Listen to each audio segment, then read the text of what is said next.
Hi all, this is Abiz, Director Horus Music Nigeria.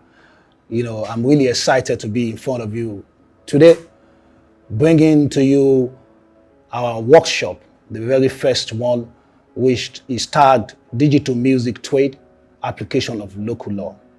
Well, this is brought to you by Horus Music. Horus Music is a global music distribution company operating here locally, offering artists and label services. And here with me, I have my guest speakers from the legal perspective by the name Tope Salami Esquire and Barrister Yanju Adeniyi. I'll let them introduce themselves to you. Thank you very much. My name is Tope Salami. I'm an entertainment lawyer in Lagos, and I'm the founder of Whitestone Solicitors and Consultancy, a law firm in Nigeria. I'm happy to be here, and thanks for this platform. Welcome, my brother. Okay, I am Yanju Adeniyi. I'm the principal partner of Bayline Solicitors, a full-service boutique law firm operating out of Lagos, Nigeria. We are so glad to be here to be a part of this illustrious program. Albeit it's the maiden edition, but we know that it's something very exciting, and we are also equally excited to be a part of it. Thank you very much. Without further ado, I'll move on to our questions for the day, which are divided into two parts. And one of the parts goes to Tope Salami and the other one to Yanju Adeniyi.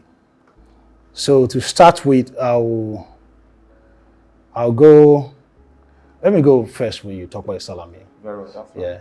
So I'd like us to speak on rights, which is the management of rights and understanding as regards the music industry creatives. So to pose a particular question, I'll say, what are the different types of rights out there in regards to music? Please? Okay. Thank you very much for that question. I mean, the Nigerian creative sector is a peculiar one, where, of course, and the whole world attests to the fact that it is indeed a peculiar one. According to rights, while preparing for this, I kind of broke down the rights in two phases. The first one would be the economic rights, and the second one would be the moral rights. Now, as a creative, there are various types of rights. You have on your intellectual property, anything that has to do with money, anything that has to do with wealth, and of course, we can't deny the fact that the ecosystem of the entertainment industry or the ecosystem of music has been designed in such a way that the end product would always have to be money. You as a creative, you have the right to sue and be sued. That's one. You have the right to distribute your materials. It is a right. You have the right to seek for accountability during the distributing period. You have the right to even copyright your work. You have the right to register your work. You have the right to be paid for the usage of this work. The rights are enormous, but then I will just point to some of these rights. So when we say the right that has to do with economic rights, we need to know that copyright basically is something that gives your idea, that those ideas would have to be made or converted into a finished product. Now, you are the owner of these rights. Someone wishes to make use of the intellectual property. Someone wishes to probably do something with it. It is your right to be approached, and it is your right to negotiate. The back and forth of whatever we are doing in the entertainment business, in the entertainment industry, is to make money. Now, when we now talk of the moral rights, these are rights that they are in most cases not transferable. Now, you are a maker of a particular intellectual property. The right that is not transferable is the recognition that you are the owner of this intellectual property. This, amongst other examples, are where the moral right comes in. So basically, we have the economic right and we have the moral rights. Thank you very much. So what rights do artists sign over when they sign a record deal? Before we delve into the main crux of the type of contracts that artists can sign, I think it's imperative that we shed light on the importance of signing a contract in the first instance. Because, in the business of entertainment, it is show business, showbiz. So it's a measure of show, which is your talent, your passion, and business, which is guided by the legal aspect. So it's show and business. And any business endeavor, you have to have certain set of rules and guidelines that, the parameters you operate within. Now, in a lot of people make this mistake of, not knowing the importance of signing a contract, being between the artist and the label, or the artist and the management, or whoever is providing any form of services for the artist, particularly independent artists that are looking to get onto a label. So in moving forward to that, beyond that, an artist that is budding and wants to progress in his career shouldn't have the mindset that, oh, I don't need a contract, or I don't have to look into a contract. I just need the fame, and after I sign a contract, every other thing will take care of itself.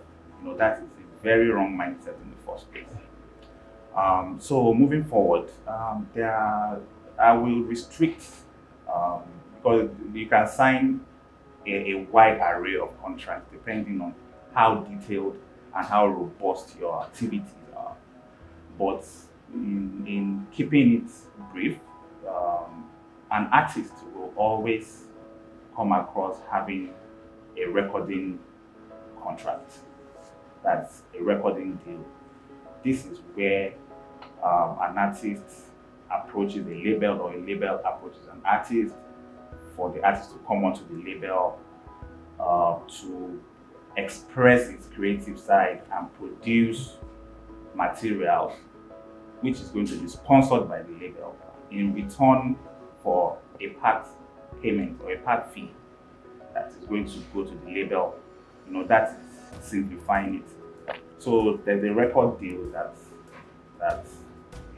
is always a resurgence in the career of an artist. Secondly, I always advise people to always have a manager, an artist that is coming. A label might not be as giving as you might want them to be in steering the course of your career the way you want it. So you need a manager, and with that, you need a management contract. The parameters of this management contract is also what you people, both of you, the manager and the artist, decide on how they want to operate with each other. How the manager is going to take care of bookings, image, distribution, marketing, and also a lot of other stuff for the artist. So I think the manager is the first line person in looking out for the artist career. So the management contract is very, very important. Okay, thank you. So, to continue with that, I will quickly ask this question that came up. If an artist has got like a management contract in place, and somewhere along the line, the artist found like a new deal, like a record deal now. Does the new deal, record deal, supersedes the management contract, like automatically? Like my colleague said earlier, there is no particular framework that guides what an artist can get from a deal. So it all depends on your leverage that you have and your negotiating power of you and your team alike. So I always advise artists that whatever label, whatever deal you are going into, there should be a provision for your own manager. Because the label itself might not be giving you that quantum of service of which your own manager will give you. So having a manager on your own side and that is being recognized by the label as well, it is very expedient, it's imperative to the career of an independent artist looking to get onto a label. The questions will be coming from this part which says conflict of interests. Well, before I ask the question, I'm going to quickly say something. Conflict of interest has really done a lot of damage to our music sector. Please, can you tell us in brief what is conflict of interest? Okay, thank you very much. So, conflict of interest in the creative sector, we refer to it as COI and COI, conflict of interest. And basically, I'll break it down to the barest minimum. In simple words, conflict of interest is defined as the multiplication of interest being bestowed upon one person. For example, I've had transactions that, and I'm happy Kizito is here. Shout out to Kizito, he's the manager to Barry J. So now, I'll be using live experiences now. So when we were trying to get the clearance for his last EP, I realized that one of the producers that produced one of the songs on the EP, on the album, happens to be my client. Now, Barry also happens to be my client. Now, I was in the middle because now I'm now being preoccupied with two vesting interests. Who am I to serve better between both? Naturally, I'm to serve the client that has my higher percentage of loyalty. But I didn't do that. What I did was to declare that this particular person is my client, this particular person is my client. Two of you, do you consent to me handling this particular transaction? At the end of the day, they agreed and the transaction was smoothly sailed.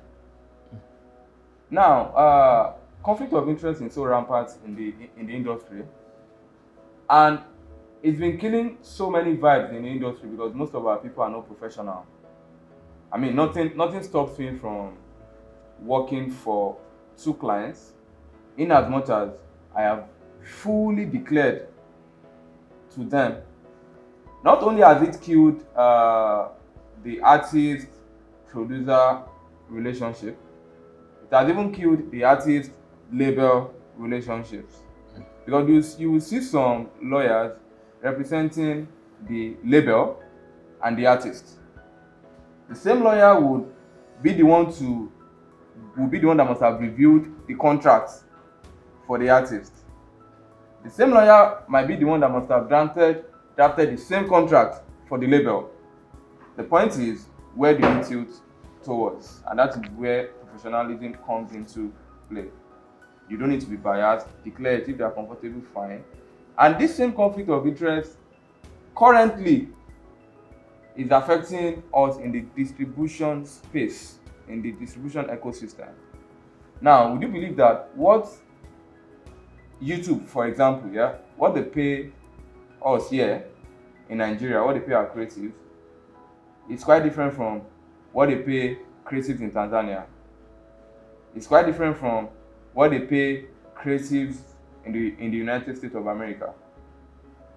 Now, there was a time we actually wanted the stakeholders in the industry to commence the match. I mean, like, yo, man, we are the best in Africa. How can you be giving us these rates? But they couldn't do that because they had this overriding conflict of interest. You might see someone trying to say, no, YouTube just approached me, they want to come to Nigeria. If I join this thing, it would spoil my relationship with YouTube. I mean, it is obtainable for virtually all foreign distribution platforms. It is also affecting us in the business of tours, entertainment tours. I mean, it's always so sad when I see a Nigerian artist. Of course, it's a good thing, but it's always sad when I see them going to Europe for tour. Who says you cannot do your tour in Nigeria or in Africa and make the same money you are making in Europe? Right. So, Tope, will you let me get back to that? Okay, very well. That's a good point there. Because I know a bit about touring. Okay. Yeah. If I won't say, if I don't want to say, I know a lot.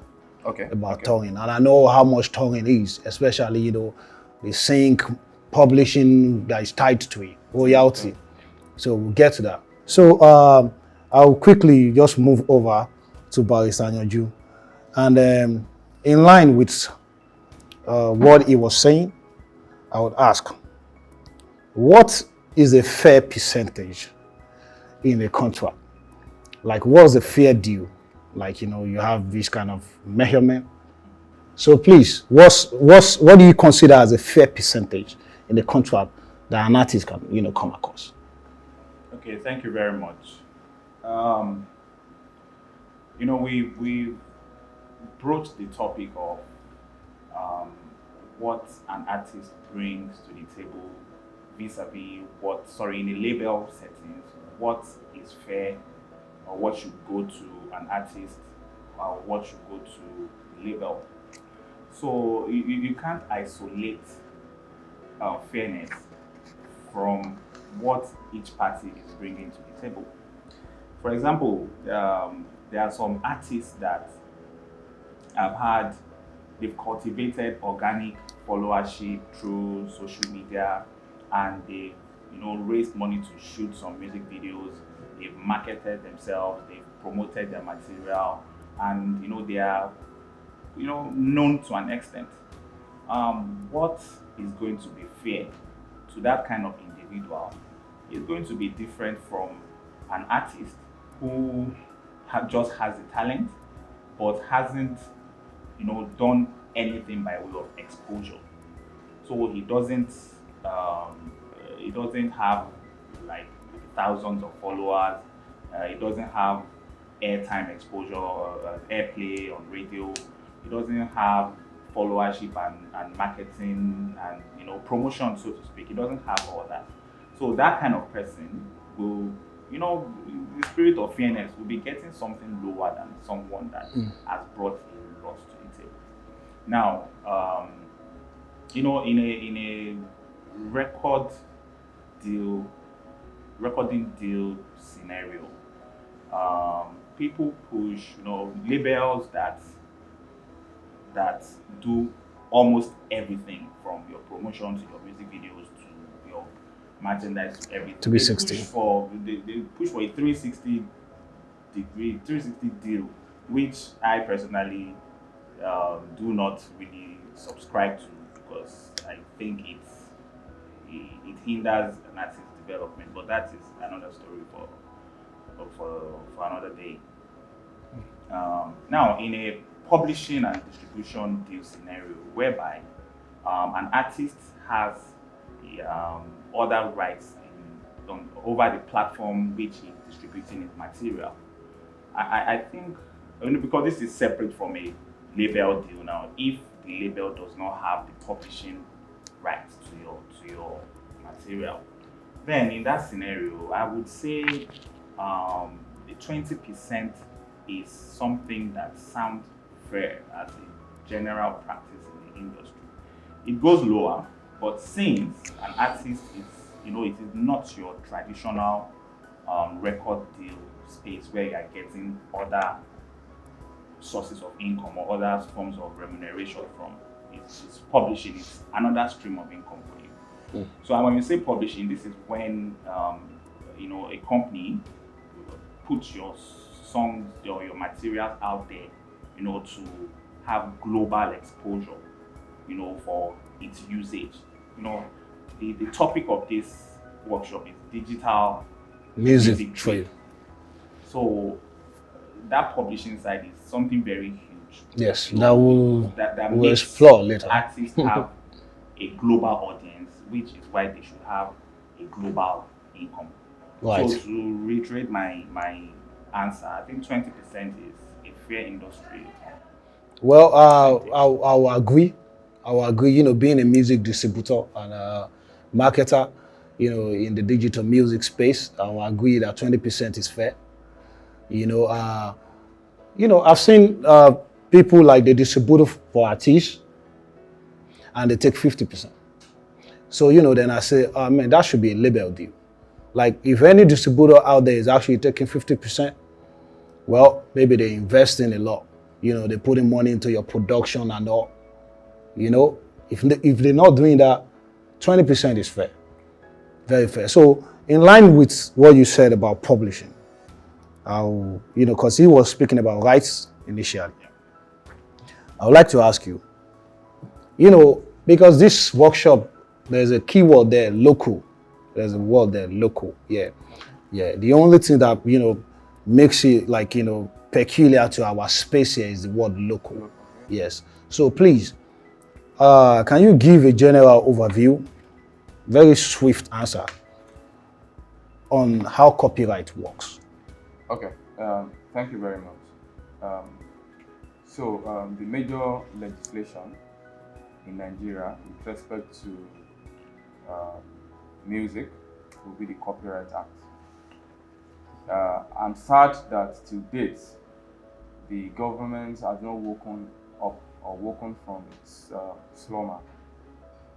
And the reason is not far-fetched. The Copyright Act, if I'm right, is older than me. If I'm very right, it was made in I think 1985. Meaning, when they made it, they did not envisage the digital era. In fact, I don't like talking about the Copyright Act because to me it's crap, and that's the fact. They made it years back. They did not envisage the digital era. Now we are in the digital era. They want that same copyright to be governing our transaction. I mean, it might to an extent, but at the end of the day, would always run into problems. So that reminds me of, I think 2 years ago when election was to be conducted, and they were saying the Electoral Act did not recognize e-voting.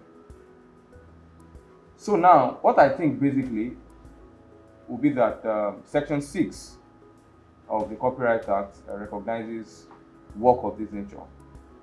It recognizes other works, but since we are restricted to music, I mean, that's the thing. And what it does basically is to give you exclusivity, is to give you recognition on the work you must have made. And that is why in most cases, it is imperative for people to register their works so they can always lay claim to the work in an exclusive manner. Copyright works in Nigeria, but the sad thing, which I would say here, is that it is not working the way some of us want it to work. We've been to other countries and we've seen the system. We've been to other countries and we've seen the support these people get from the government of the day. Best industry practices. Best industry practices. And it is so sad that with respect to the topic of this talk show, local law, I can authoritatively say the only law in Nigeria that supports what we are talking about, or the major law, would be the Copyright Act. Any other thing that supports it would be the agreement between both parties. I mean, Copyright Act could say 30%, and myself and a creative could agree 50%. I mean, that is our agreement, which would overshadow the act because we've signed. I've given my consent. So basically, Copyright Act is the major thing. Others would be, or maybe some treaties that have been domesticated into the Nigeria creative space, and the agreement between parties, Right. distribution agreement and co. Right. Thank you so much. So, to round up with the questions I have for you today, Okay, that's I'll just, you had mentioned your experience with conflict of interest. So, which you shared, a true experience, and I appreciate that, that you're able to share that, for our people here to listen and learn from. Well, I want to say, what can you tell artists? How can artists, dodge that kind of situation? And even when they find themselves in that instances, how can they, so what can they do to, to solve it? Okay, thank you very much. So, Speaking to the artist now. yeah, speaking to the artist. The first thing is to declare. You just have to declare. Why? So the other party will not be caught by surprise. Once you declare, if the other party wishes to proceed, fine. If the other party does not wish to proceed, then you switch to alternative B. Aside from declaring, another thing we've always clamored for in this industry would be structure. Now, it's another thing for the entertainment industry to have structure or framework. It is another thing for the artist to have a team. When you have a team, one of the advantages of having a team of people is that you can easily dispense with one when one is probably not working or functioning very well. Right. So when you have a team, conflict of interest in a bit will be reduced, because in most cases you won't be the one interfacing with the other person. I mean, I want to call a Davido now. I don't need to call Davido to say, yo man, I have a show for you. No. I would probably go through his management team. Now let's assume Davido is my cousin. But what has Davido done? Davido has kind of created a kind of shed on himself, because he knows that this industry, a man no man. But to avoid situations like this, let me have a team. My team should be dealing with you. And of course, where there is any conflict of interest, the person must also declare that a conflict of interest there. Oh, can we switch to another thing? So the cure basically is just to declare and have your team intact. Perfect. I'm sure, Barrister Yanju, you do agree with, of course. No, definitely. Okay, so, because you're speaking about contracts, and of course, there's no way we can separate rights from contracts. But I'm happy that both of you, are learned enough to be able to pull this straight for our people to understand the distinction between them. So, well, this is key. While just going through the survey of, the artists applying and, the audience applying for this workshop, to be part of this workshop, one thing I noticed, there's this particular question that we have there, which says, have you ever signed a contract? We ask them. So the next question is, do you have a lawyer? So you see these two questions there, and you see a lot of people that, over 50% of the people that said they've never signed a contract, they don't have a lawyer. So it's beautiful that people, we can actually start this workshop with legal, because people don't have lawyers. People don't have access to lawyers. People sometimes don't really like lawyers. I'm sorry to say that, because they're scared of them. They felt like, man, lawyers are just they are extraordinary, they are on their own, I don't know. So, which goes to this question there. Good or bad pointers for a deal, for a contract? Because, we know a lot of artists don't have lawyers, but they can have the opportunity to hear from you what to look for, to know this is a good deal or this is a bad deal. Please. Okay, thank you very much. So, flowing from what you said, yes, it's true that many individuals are afraid of lawyers. They don't trust lawyers. They detest lawyers for one reason or the other. Probably from the age-long myth that says lawyers are liars, which I don't know. I don't know that. However, it is very imperative to always have a lawyer on your team. My colleague mentioned that an artist needs to have a structure, you need to have a team. Most important, you need to have a lawyer. Why? Because from the word go, it is your lawyer that will tell you whether what you are going into is good or fair or is going to hinder your career or not. Because that is our work. That is what we are trained to do. We are trained to look out for our client's best interest. We are trained to put our clients in the best possible position in any situation regarding going into a deal. So that is a layman or an artist, any other individual that don't know what to look out for will always get trapped in these pitfalls. Always. So if I'm going to give any pointers to a potentially good or a bad deal, I would say it's any deal that hasn't been reviewed by a lawyer is a bad deal. Very smart. It is a bad deal. Because That's another angle. Very smart one. What you don't know, you don't know. You will always fall into that pit. Flowing from that, there are 1,001 things we can talk about in, looking for the pointers you should look for regarding how good or how bad a deal is. For example,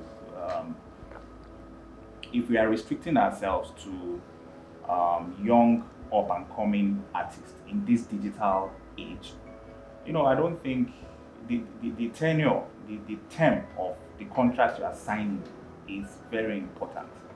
A lot of artists come out and they are very desperate for fame and fortune. They don't look at any other thing. They are just looking ahead.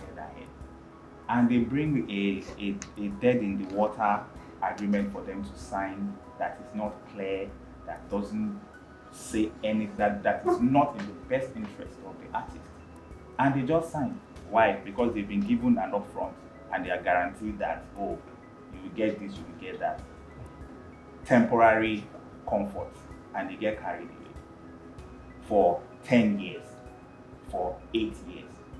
Your prime creative years, when you are still hungry, when you can be doing, top-notch things with your talent. Then you can imagine a situation whereby you have a 10-year deal with someone and that artist does not even have a good budget for you. So you are stuck with them. You do not have a robust marketing or promotion budget. They do not commit to how many albums or the length of time they are going to push your album out into the market. They are not clear about your rights in the contract. So these are things we look out for. Also, the most important is, if you are going to be in a bad marriage, you should also have an avenue of living. That this thing is not working. Let me wait for a year, 2 years, 3 years, not 10 years. When depression will fall in. When you be depressed, you'll be unhappy. When you know that you are not maximizing your potential. Perfect. That's one. I can. There's a lot. Yes. That, there's a whole. You just touched on something now, which is actually, I've ruled it out not to be a question, but you just mentioned, buying, marriage, having like a getaway plan. So I want to say, can someone buy out of a contract, and how? If possible, how? When you are entering into a contract, you should have an exit clause in that contract. You should know what eventualities will occur that will require you to leave that contract either amicably And if it's not amicable, you know that you are not in the wrong. So I believe there's a termination clause that should always might be because the label has breached a salient clause in the contract. Like if the label promises me something and says, oh, you will release this album in such a period of time, or whatever the case may be, I should be able to trigger that clause and leave the contract. Also, the renegotiation clause. Like I always tell people, every label investing in an artist, if you are investing in an artist, it is like going into a casino and dropping points. The artist might have a very good voice and appealing face and will end up not doing well commercially. However, you will see a guy that is not as commercially appealing, he will have one monster jam and the course of his career has changed totally. And it becomes bankable and it becomes commercial, like everything he touches becomes gold. So if that kind of artist records that kind of unprecedented success of that enormity, I think the label should also, this is talking to artists and labels alike, the label should also not be draconian in their hold onto an artist. There should always be a clause to renegotiate the deal. Okay, I'm doing these numbers for you. I think this percentage should come back to me. That avenue should always be there. And of course, an artist gets so big that even if it's something outside the contract and another bigger label that can even swallow the label that the artist is signed on to. Mm-hmm. And it all boils down to negotiations. In my opinion and in my experience, it boils down to negotiation. You come around and you say, oh, we can do great things for this guy. We know you have spent so and so amount of money and time. This is how we should move forward. Maybe an upfront payment, or maybe for the next 2, 3, 4 years, we get a certain percentage of the royalty. So there's no hard and fast rule about how it is done. What I don't encourage is artists just walking out on a contract because they feel something is not right and they don't go the proper way, the legal way of doing things. It is wrong. Which is why you always need a lawyer going into a contract. From inception. Thank you too. You really touched on that. I appreciate. Just speaking from the perspective of, this understanding for independent musicians. I see the importance of that.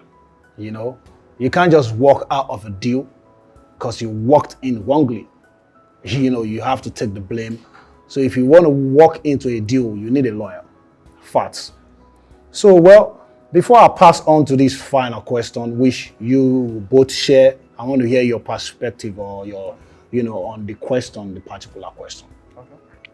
I will quickly talk about why I'm here myself to have, the opportunity or privilege to bring both of you. Well, I'm a music distributor and marketer, and I've played, from different capacity in the music industry. Started as an artist, independent artist, producer, artist manager. Then now I distribute music, which is the trade of music. So all the things they've been talking about, I can relate with it easily. Like I understand.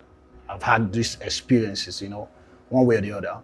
So I will say this so you can take this away. On distribution,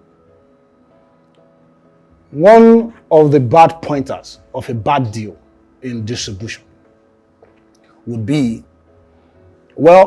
if you don't consent or you see the need to, based on maybe the inputs the other party is, adding, you don't have to get on a deal that is exclusive. So because the digital age is so flexible, so, the lawyers, they will speak on that later, on the other question that I have for them before they go. So then terms. You cannot, there's no need for you to get on a distribution deal that will hold you for 5 years, for 10 years, you know. Whatever any distributor is going to do for you and cannot show you in a year, well, I don't understand why, you know, you should wait 2 years before you can understand why you should stay with that distributor.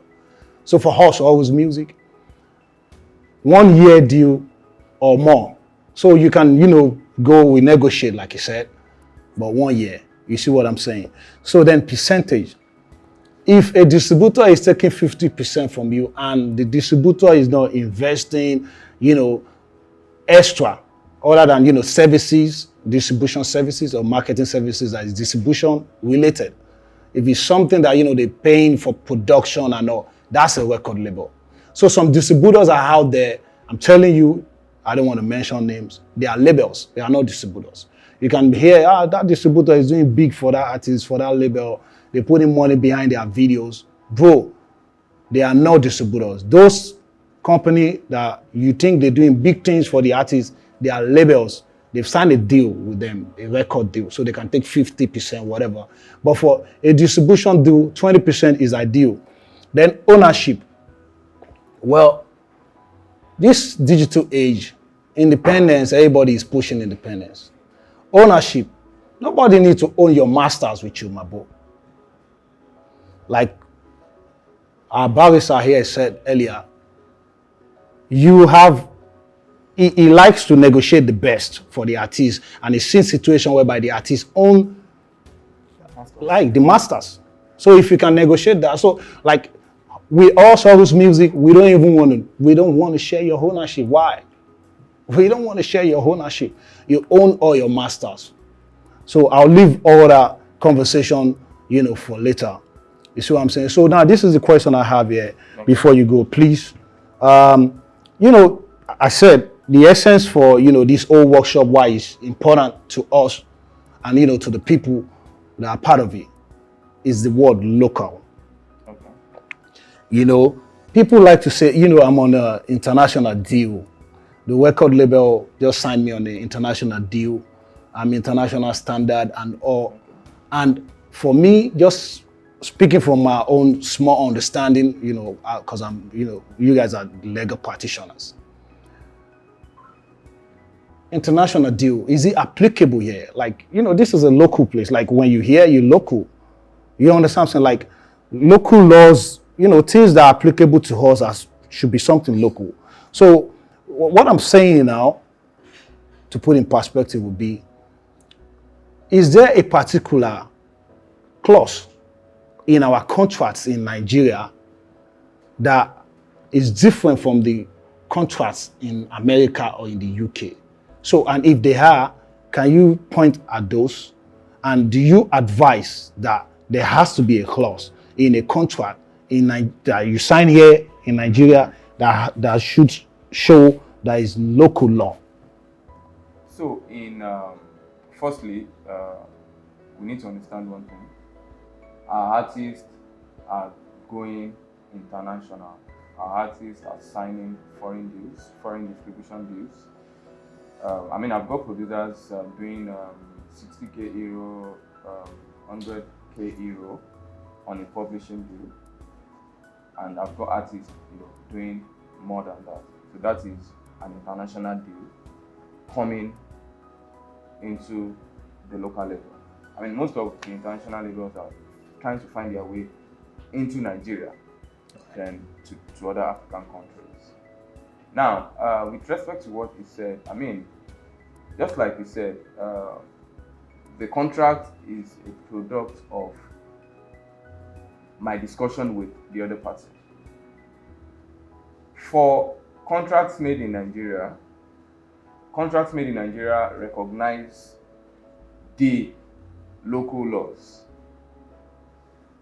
Especially when you go to the dispute resolution part, they will say, oh, if there's any conflict, you try settling, and same becomes unproductive, then the High Court of blah blah blah shall have jurisdiction. I mean, that's an example of the local legislation here.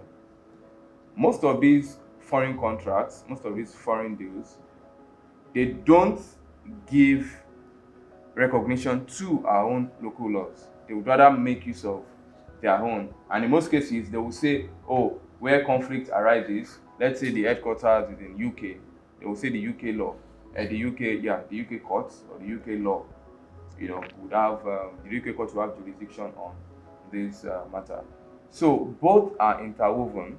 There are cases where, depending on the artist, we would negotiate for the two laws. Meaning, if the label, if the investor or if the international company defaults, I don't need to go to UK to say I want to sue you. Give me the power so I can also sue you here, because by the time I fumble, you also have the power to say you want to sue me in UK. It's a matter of convenience. They feel, oh, since our company, since the headquarters is in UK, oh, why can't we just make use of the UK laws? But at the same time, I'm also human now. You can also default. So when you default, I don't need to go through the stress of saying, oh, I need to go to UK to exercise my rights. So according to his questions, these things are interwoven. Contracts, we don't have a particular template for everything. Everything is dependent on the agreement between the parties in the contract. There are contracts you get 40, there are contracts you get 15, there are contracts you get 50-50. Perfect. Thanks for touching heavy on that. Yeah, Please, can we hear your perspective from that? Okay, so it's not different from Like what local laws really applies with independent artists in there? So the local laws are copyright law, which he has talked about. Yes. Every other thing are the laws that guide the transaction of contracts in Nigeria. That's the Nigerian contracts law. Because every other deal, every other transaction you are making in Nigeria, in the entertainment industry, is basically one contract or the other. Your contract with your manager, your contract with your label, your contract with your publisher, your contract with your distributor, your contract with a business manager, a business development person, with your marketer, they are all contracts. So from what he has said, you realize that if you check a standard contract anywhere, in the world, here, in the US, in the UK, there's a clause that talks about the governing laws. You understand? So in contract, it's what you accede to, what you accept to guide you. The fact that you are domiciled in Nigeria does not mean that a contract law, you can't run foul of a contract law that operates in the UK, because you have signed the contract and you've chosen to be bound by the terms of that contract. So it's basically the governing law. There are a lot of contracts you see, they will say, oh, these contracts shall be governed by the laws of Federal Republic of Nigeria. Yes. Like he rightly said, there are also instances whereby the contract will mandate the artist or whoever is signing it that, oh, these laws shall be governed by the laws of the United Kingdom. Without a lawyer, you will not know that, oh, you should negotiate something like that and say, okay, for convenience, let these two laws be applicable. So far, one doesn't run foul of the other. But if one runs foul of the other, then it will also be specified that one shall be the overriding force in that contract. So, well, if I may ask you, Tope Salami Esquire, are you open to some consultancy? And when I say consultancy, independent artists, not a lot of them can afford a lawyer. So yes. Do you have like a plan whereby, young artists can get access to your consultancy? Of course, yearly, I run a kind of CSR thing where I give back to the industry. So there are numerous pro bono or free works that I do during this process. So, I'm open. It's all about growth and it's all about relationship. That's fine. Perfect. So you see, I like that. I try to make this whole workshop very interactive, and I like the fact that, you're making it easy, even making it easier to say. Barrister Yanju Adeniyi, please, are you open to some consultancy? Something subsidized or, a plan on how people can access some, almost free consultancy? Yes, so Thank you. We are very much open to um, the idea of helping our young and budding individual artists in achieving that next level in their career. Um, in our own law firm, to Bayline Solicitors, we have a robust pro bono platform even beyond the entertainment industry. So we are also not oblivious of the fact that many of these young artists are really trying their best to break into the game, and they cannot really afford, anything regarding a proper legal services right now. So yes, we are very much open to helping them, and in whatever way they might require. Perfect. Perfect. Thank you. Thank you for helping our vision, to advance independence in our music space. Well, if you both will permit me to, some questions, open the floor, for our audience. They have some questions. Please just signify by, raising your hand, and we'll have through it. Okay, great. So, quick question, please. Let's have your question. Hi, my name is Isibius. I am an artist and a graphic designer. My question are just two, and it goes on both. It has both rights and contracts involved. So the first question, as a graphic designer, is graphic design being an essential part of the entertainment industry. Since we make most of the medias that is being used for the publicity and publication of the musical materials and all, is there a particular right that should come to the artist at the end of the promotion tenure?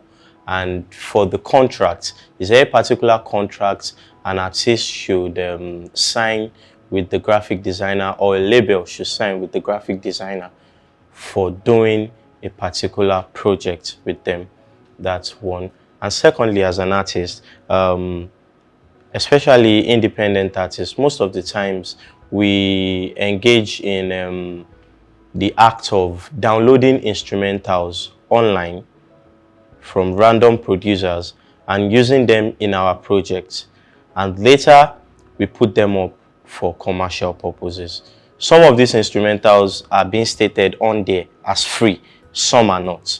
Some are even ripped from some platforms.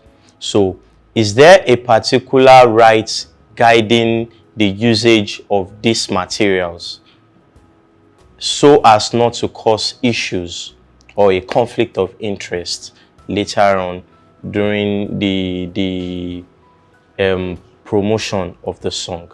Thank you. Thank you very much. I think your question borders on Right. rights. Now, let me use a popular website as an example, yeah. And this is the mistake they make. So when you take your pictures on Pixel will tell you in their terms and conditions, it's always bulky and very tiny, so people find it hard to check. People do not know that when you take your pictures on Pixel, and I use your picture for my products, yeah, I'm actually not liable to pay you. I won't be liable for any wrong. Now, the general law is if you use my picture without my consent, I can sue you. But the rule, the terms and conditions guiding Pixel is that once you place your picture on our website, anybody can use it with or without your consent. That is the general law on Pixel. Now, for most of these websites where there are free bits, go and check the terms and conditions very well. They would have given the person that must have uploaded a bit that you're just giving your bit to the universe, so anybody can use it. However, what people do most times is, when they get bits, because of the brand the artist needs to keep up with, because it won't sound well, and we are even the space is kind of new to us. Just like those days, if you're an artist and you don't know how to write songs, people will start breaking and shouting, "Oh man, you're a fake artist." But the truth of the matter is that global artists they don't write their songs. Global artists have songwriters to write songs for them. Sometimes they write, and even producer self, while producing, you are still helping the person with a bit of songwriting. That's the truth. Now, for these beats, yeah, it depends on the terms and conditions of the website where you are downloading from. But authoritatively, I know that there are some websites where when you download, say go be. But because of the brand a particular artist might want to keep up with, the particular artist can now refer back to you. Oh, okay, who produced this? Okay, let me reach out to this guy. Oh, then this is what I want. This is what I want. Then they work. But there are websites that when you take beats, good, you are not answerable to anybody. Yes. And there are some websites that when you take beats, you are answerable to the producer or to the management of that website that will now in return pay the producer. So I think that's it with respect to rights. But generally, I advise all producers and all artists to get clearance before they release their songs. So I think I've answered my own perfect. Thank you. Regarding what contract should a graphic artist get when it comes to designing for a record label or an artist?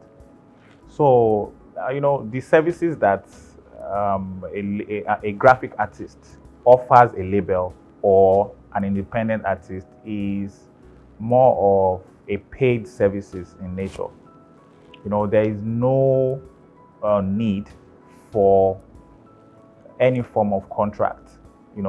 A standard contract like a label contract or a management contract, because more often than not, your services get paid for as you offer them. So they contract you, okay, do this artwork for this single, and you do it and they pay you. The situation might abound that the label might want to have you on their team as their in-house graphic artist. So that is a different arrangement. That way you can have a contract with them. So whether you are just tied to them, maybe it's a label that has numerous artists and they like your work and they want a situation whereby you'll be dedicated solely to their work. So they know that this single is coming out, immediately they are getting an artwork for it. So in that way, yes, situation am abound that, oh, let this guy be on our team. So everything, the turnaround time is very, very little, and that way contracts can be between the graphic artist and the independent artist or the label. Thank you very much. Let's have your question. Hello, thank you everyone. My name is Jeff Darola. I'm an artist, and thanks to Horus Music for putting this together for artists independent like us to actually know the nitty-gritty of the business. And thanks for the guests as well. It has been very impactful. My questions, first of all, I have two questions. One goes like this: one of the lawyers mentioned if an artist signed the contract without a lawyer being present, that it has already failed already. And my question was going to that same direction. What if the person in question can actually interpret the contract?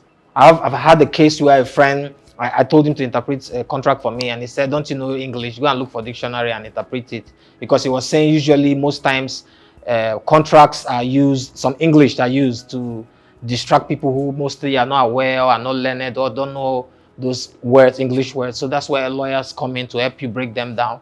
So he was saying if you have a dictionary, you can interpret them, then you can solve those problems. So is that the only, so what about those kind of people that can interpret their contracts or can interpret a contract? Do they still now need a lawyer? Then my second question goes, besides the loopholes that the lawyer has to find out in the contract for the artist, what is the essential work that the lawyer does for the artist that's in towards his career, besides just seeing the contract and saying, no, this is a dish for you?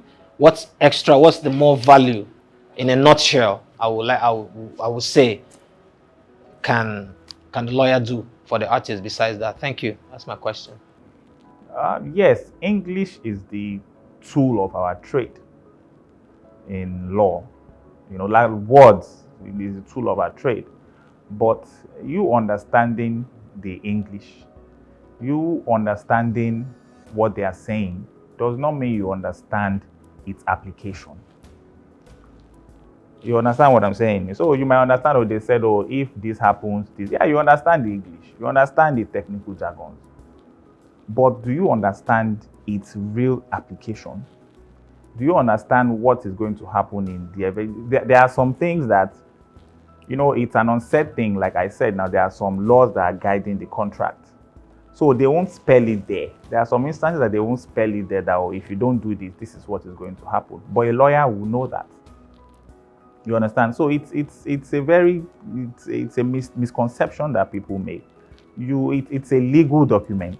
You need a legal expert or a legal practitioner to interpret it for you. So you don't come around later in life and, you know, expect your lawyer to perform magic.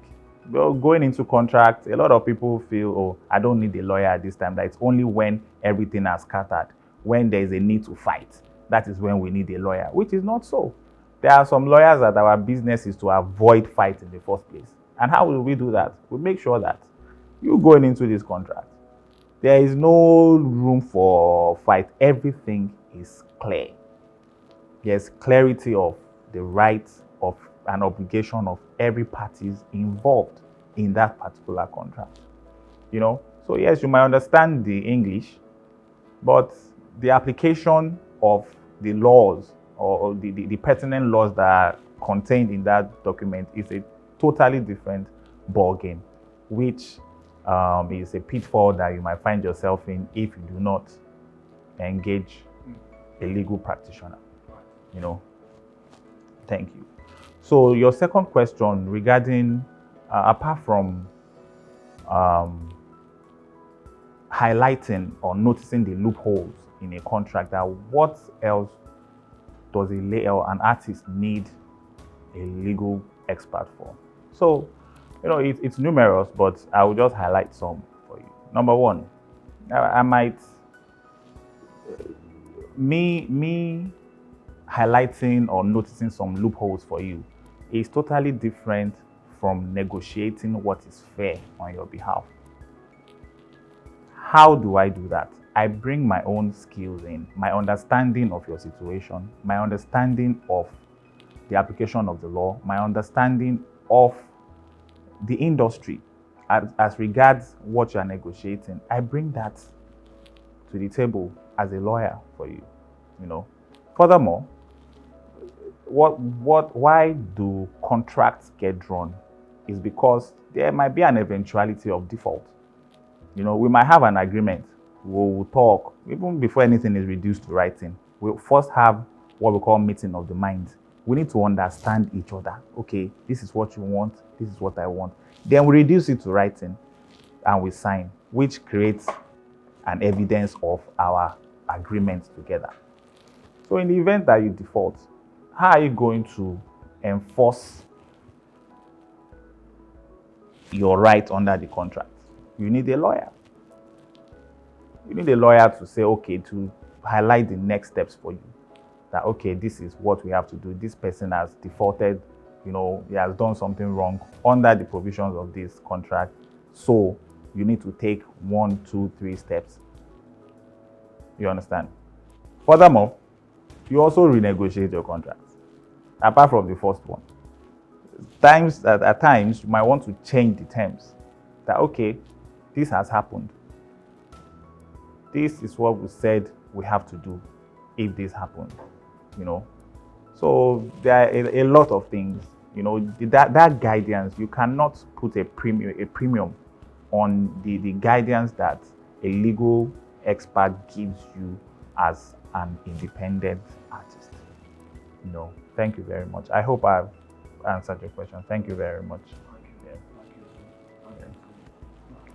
Thank you so much, you know, for being out here today to, you know, enlighten, you know, our people. It's essential, you know, that the music sector gets that kind of enlightenment. You know, we look forward to bringing you over here again, you know, and even getting access to you. So if I may ask real quickly, How can they contact you? Okay, so for Instagram and Twitter, it's the Tope Salami. That's alphabet D, Tope Salami. So I think that's like the best way to contact anyone right now. Do you mind dropping your email or something? Temitopesalami01@gmail.com. But the best would be through Twitter or Instagram. I read messages. So I really appreciate having you here today, Barrister Yanju Adeniyi. Thank you. You know, we looking forward to having you once again and even more, so that our artists and audience can benefit even more. I'm always available. Please, how can they reach you? You know, for the people that want to contact you. Okay, the people that want to contact me can reach me on my email. I respond fastest to that, and it's yanjuadeniyi@baylinelaw.com. That's my direct email. Thanks a lot for having you. Thank you very much for having me. Thank you. Solid. Hi, I want to say it's been a great pleasure, you know, to have your attention so far. You know, being here with us through the course of this workshop. I'm glad that you've, you know, been impacted well enough by our guests, you know, speakers. The way they've been able to break down applicable law in respect to digital music trade. I'm happy to tell you that this is just one of the series of our workshop. And looking forward to the next workshop will be on networking and collaboration. This is a great topic and a valuable area of discussion when it comes to our music industry. In a very more recent case is the Grammy win by Burna Boy. Well, that's at the strength of collaboration. I wouldn't like, you know, to speak so much about this right now. I'll leave it for the next workshop. So expect to be impacted with every of our workshop.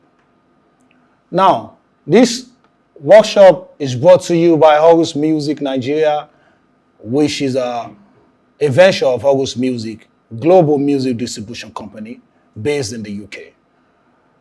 For more information, you can visit our website today, horusmusic.global, or hit contact button on our bio.